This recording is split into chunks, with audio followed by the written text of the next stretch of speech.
question from someone who wrote into us. Patricia Beaton of North Vancouver would like to know, if your party in particular forms the next government, what will you do to support young people who are aging out of foster care?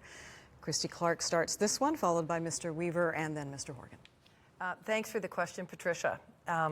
It's a real issue in British Columbia for young people who have spent their time in government care trying to find their way after they leave government care.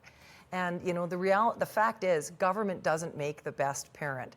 We need to make sure that we do everything we can, and we are, to make sure that fewer children find their way into government care by supporting families in doing a better job. That's how my mother spent most of her volunteer hours as I was growing up.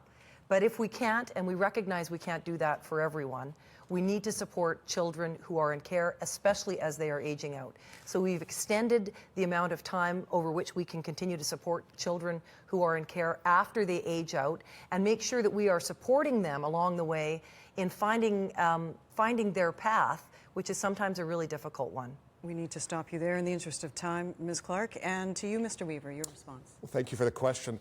Ms. Clark, your government has no credibility on putting families first or dealing with children in foster care. Frankly, it's shocking what's been transpiring over the last few years. The BC Greens have a very clear plan. We recognize that children born into situations that they had no control with need a little helping hand to get through. So that's why we introduced the concept of something known as basic income, to ensure that all those children aging out of foster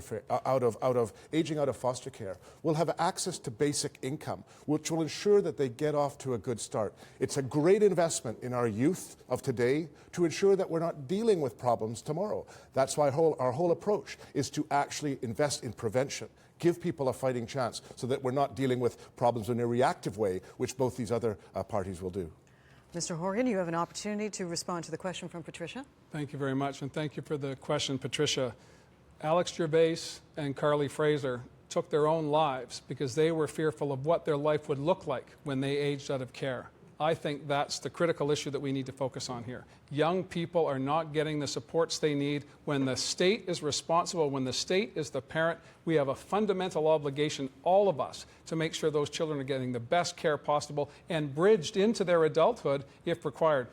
The Children's Representative, Mary Ellen Trepelafont, has made dozens and dozens of recommendations to government about extending the time that, as other provinces do, extending the time kids in care can have supports so they can thrive and prosper and realize their full potential. The BC Liberals have ignored those. We're not going to do that.